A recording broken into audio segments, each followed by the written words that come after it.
But a big part of the talk is all about free agency. Just like the NFL is driving the news with all these free agent signings and trades, the NBA is going to do the same thing in July. And, Rob, everyone is talking about the Knicks. And they've got the cap room for 2 max salaries. They've got a chance to get the number 1 pick in the draft. And all of the rumors are that they're going to get, or they got a great chance of getting, Kevin Durant and Kyrie Irving. This is the first time I'll say that I believe that they have a chance to get.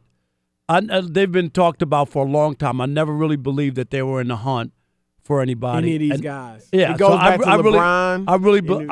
I never believed LeBron was going to the Knicks, but I finally believe that there's a chance they could get 1 or 2 of these guys. I really believe that.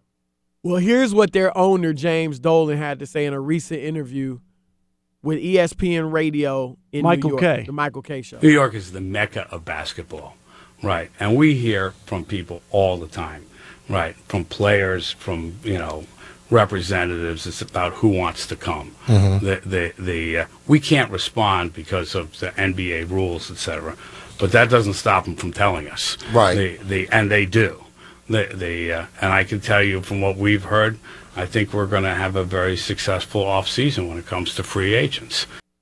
I don't fully buy, Rob, that players are constantly telling the Knicks, I want to play there. Do you buy that? I don't know about constantly, but is there, and we know this, they haven't won Jack since 1973. Right. But there is something about New York. It's a great place with the arena. There's a lot of history there. I think that there are some people who do want to play. Now, when you say that, Chris, I would say, I don't know if that was Kevin Durant's dream, but it might have been Kyrie Irving growing up in New Jersey. He was actually a Brooklyn or Nets fan. Right, but you know what I mean? Yeah. But I could see where that would appeal to him. Right, I agree. Not Durant so much, you know what I mean? Yeah, I look. But I don't think it's everybody. I do think players are saying it's the mecca of basketball. We always see players say that. I do think it is special to play on that court. Because if you've never seen a game there, if you've ever been there, it's like going to a Broadway show. Right. Because the court, seats. Right, the seats are dark and the court is lit, just like on a Broadway show. And it just stands out. It's like you're on stage. Am I right? It's like you're on stage. Exactly. And I think one of the biggest things is that there are superstars in the front row of the seats. Celebrities, actors, actresses, rappers. Rich people. Chris Rock, rich people, rich businessmen. Like Calvin Klein might be there. Right. Spike Lee might be there. It's just, Fat Joe. People all over the place every single game. And unlike L.A. One time, I think Pee Wee Herman sat in the front. Oh, probably. Was that? I didn't even know if that was a joke or not. That was a joke? It was a joke. Give him Kawhi. No. Don't patronize me now. Don't do it. But, yeah, I mean, I do believe players think it's the mecca. But let's not act like they're the Lakers or the Cowboys or the Yankees. You know what I'm saying? Like, those are teams that kids all over the country grow up wanting to play for, right? Those are national teams. Those are kind of America's team in each sport.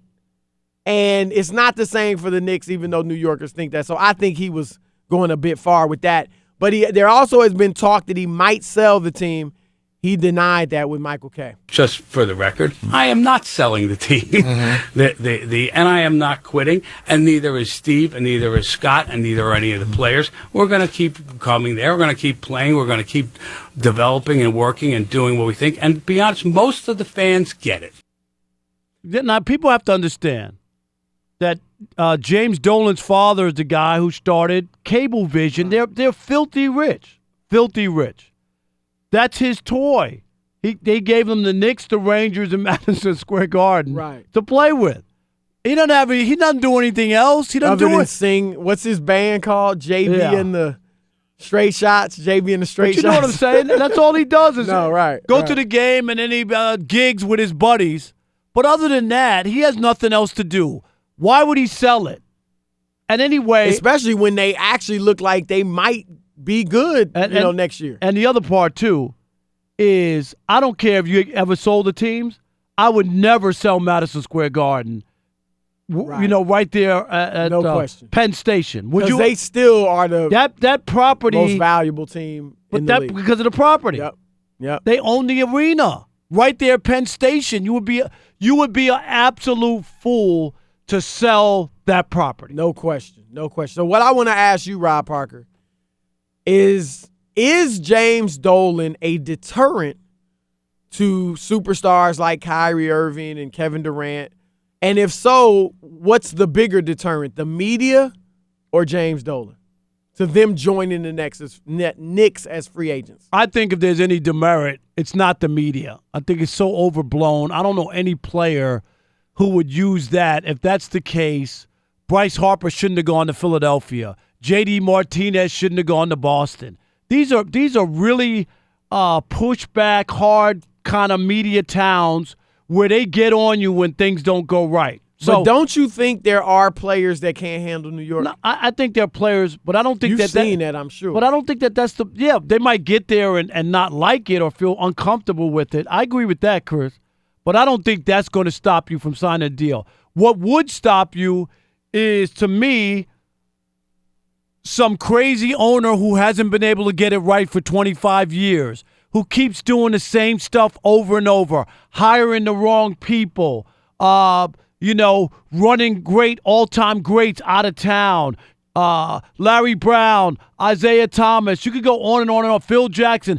Whether it was their fault or not, Lenny Wilkins, who's a top 50 Legends. all-time. These are all legendary figures in the NBA, and all of them failed miserably working for James Dolan in New York. So that guy, and then for what he did to Charles Oakley, you could say whatever you want. I mean, is that how you treat a guy? Charles Oakley gave his blood, sweat, tears for that organization, Chris. You know that. Who dove for every loose ball, dove in the stands, gave up his body to win basketball games. Charles Oakley. And to send 6 cops over to have them escorted out of the security guards, out of the building. If you're James Dolan, when you send those guys over, what do you expect is going to happen, Chris? If you know anything about Charles Oakley. It's going to be ugly. It's going to be ugly, and it was. And I think players remember that and say, how could you do that to Oak? Really? So that guy would bother me more than the media. I don't think either one will stop Kyrie and KD from going there because everything you said about Dolan was right. However, if I'm a player, what I want in an owner is for him to be willing to spend money, not just on me, but to build up the team, and for him to hire the right people and let them do their job. And I think earlier in his tenure, when a lot of those guys you mentioned were with the Knicks, he was getting more involved. He was meddling. Right. Where I think now he lets them do their thing. This front office, Steve Mills, Scott Perry, David Fizdale is a coach that players around the league respect and love.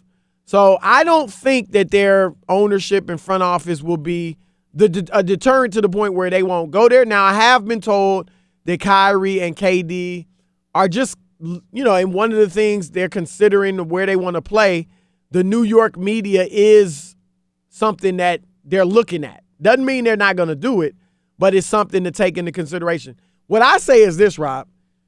The New York media, while it is the most aggressive, I'd say, in the country. Would you say Boston second? Or Philly, probably Philly. Right? Philly. Yep. But I think as with the internet and now people all over the country and the world being able to read all the different papers and stuff, I think sensationalism and a lot of the things that made the New York media what it was, I think you get that anywhere now. Not to the extent that you get it in New York from the local beat writers, but with we got debate shows every single day. You and I are on them, Undisputed and The Herd and First Things First and like every single day, not to mention the other networks, players are getting critiqued.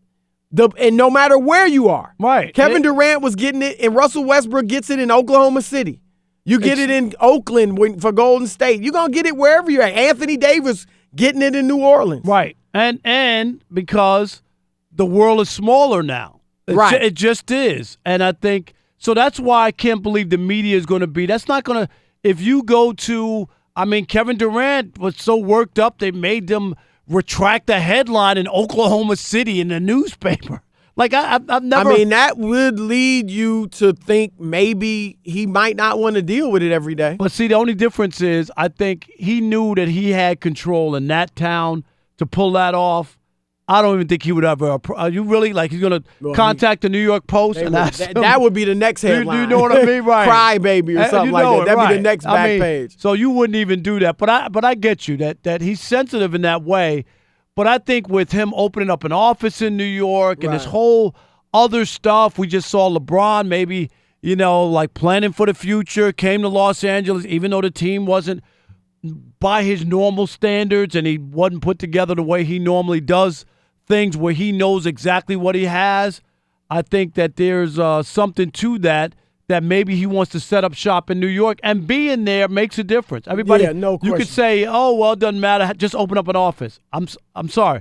It makes a difference when you're in that city. No question. And I do think, look, certainly Kyrie and KD have rabbit ears. Certainly they're sensitive, and certainly I would tell neither one of them to go there by themselves. But if they go there together or one of them goes with another star, an Anthony Davis or something, I think they'll be fine. Because as much as we want to talk about them clapping back at the media, them trying to chastise the media, them complaining about the media, with both of them, it does not hurt their game. Like, as much as they'll complain and get mad, they still go out and ball. And that's really all that matters. There are players, we talk about guys that can't handle New York.